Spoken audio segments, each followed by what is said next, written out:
Hello friend, welcome back to my new video. आज 21वां दिन है ट्रेनिंग का, तो चलते हैं ट्रेनिंग रूम में, दिखाते क्या चीज़ें आज हम लोग को सिखाई जा रही हैं। आ जाएगा, आता है। जो व्यक्ति बड़ी होगी, मिस्टर टुक्कर होगा, जो भाई साहब बता रहे थे, उतनी बड़ी होगी। ठीक ठीक। ये पॉलीमर पिन इंसुलेटर क्या बोलते हैं उसको? पॉलीमर पिन से क्या होता है, मतलब इसमें एक खासियत है कि इसके लिए पिन चाहिए, इसके लिए अलग से पिन चाहिए। ये कंबाइंड जाता है इसमें पिन और इंसुलेटर।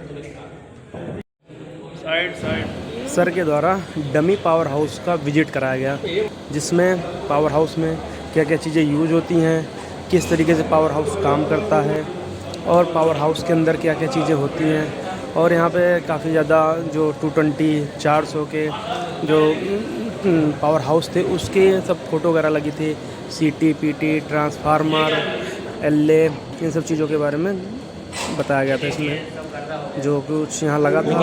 और ये था हमारा कैंपस, जहाँ पे हम लोगों को ट्रेनिंग कराई जा रही है, जिसमें मेस, हॉस्टल और भी ऑफिस वगैरह सबका इसमें मेंशन है। 220 के भी सामने वाला था।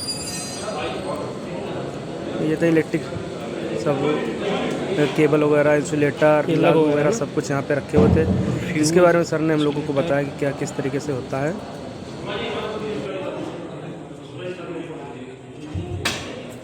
कैमरामैन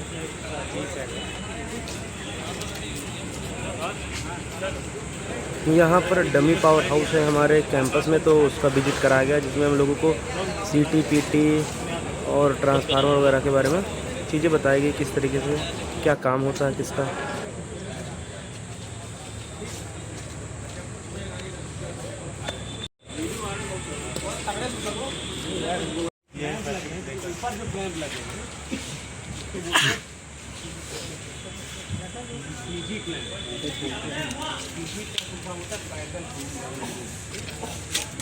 ये लाइटिंग रजिस्टर है, ये पोर्ट कंट्रोल पैनल से नहीं होगा, कुछ करना भी चाहे तो नहीं होगा। ठीक है, यहाँ आपने लोकल कर दिया, ट्रिप करना ट्रिप करिए, ऑन करना ऑन करिए। ठीक, ट्रिप करना ट्रिप करिए, ऑन करना ऑन करिए। अब आपने रिमोट पे कर दिया, कोई पीछे है तो नहीं, अरे हैंडल लग जाएगी बच्चे, और वहाँ से भी ऑन आप कर सकते हैं। ठीक है, अब मान लीजिए इससे नहीं करना चाहते, इससे नहीं करना चाहते, तो ये मैनुअल है।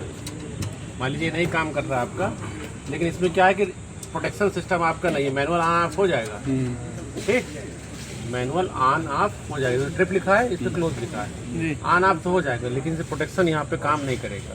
तो टेस्ट करना हो तब तो ठीक है, ऑन ऑफ कर लिया आपने, लेकिन जब लाइव सप्लाई लगानी हो तो वहाँ से लगाइए, यहाँ से ट्रिप या क्लोज करिए। तो ठीक है, बताइए इसके पीछे यहाँ पर जैसे ही खोलेंगे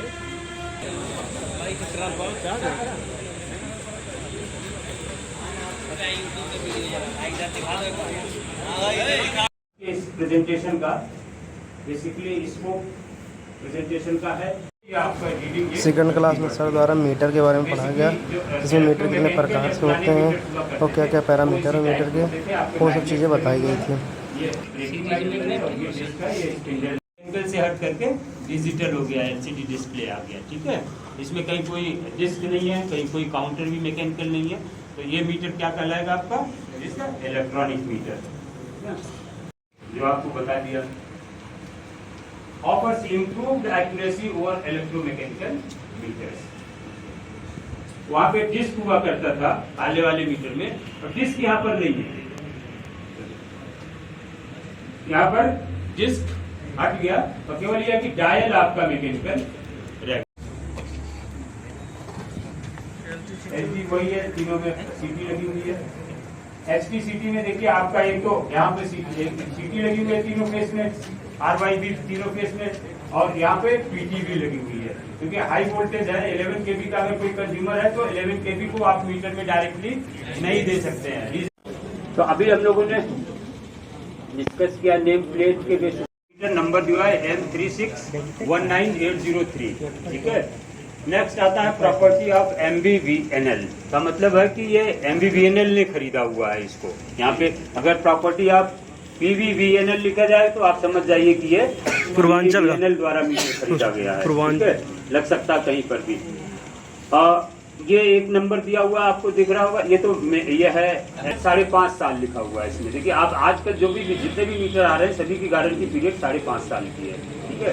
5.5 साल में अगर मैन्युफैक्चरिंग डिफेक्ट की वजह से वो खराब होता है तो मैन्युफैक्चरर फ्री ऑफ कॉस्ट उसको रिप्लेस करेगा। तो ये हमें देखना है कि कब लगा है और कब रिप्लेस हो रहा। नॉर्मली डेट ऑफ सप्लाई से 5.5 साल होता है और डेट ऑफ इंस्टॉलेशन से 5 साल होता है, ठीक है। तो जो विच एवर इज अर्लियर का है, तो ये हो गया कि गारंटी 5.5 साल में वो रिप्लेस कर देगा। नेक्स्ट लिखा हुआ है देखिए, रेफरेंस टेम्परेचर 27 डिग्री सेंटीग्रेड। जितने भी मीटर्स डिजाइन होते हैं, चाहे वो सिंगल फेस हो, 3 फेस हो, स्मार्ट मीटर हो, इलेक्ट्रॉनिक मीटर हो, वो सभी 27 डिग्री सेंटीग्रेड पर ही डिजाइन होते हैं। उसके जो भी गारंटीड पैरामीटर्स होंगे, एक्यूरेसी या जो भी गारंटीड पैरामीटर्स हैं, वो 27 डिग्री सेंटीग्रेड पर गारंटीड हैं। उसमें टेम्परेचर घटने या बढ़ने से वेरिएशन पॉसिबल है, उसमें एरर हो सकते हैं, वो भी स्पेसिफाइड होते हैं, ठीक है। देखिए ये नेक्स्ट वन इज DLMS। अब सुना हुआ आप लोगों ने DLMS मीटर। जितने भी मीटर्स होंगे अभी आपको इलेक्ट्रॉनिक मीटर्स मिलेंगे, वो DLMS मीटर्स कहलाते हैं। बिलिंग से संबंधित जी DLMS sir, billing meter billing से संबंधित है? बिलिंग से संबंधित नहीं है। DLMS किसी को आइडिया है?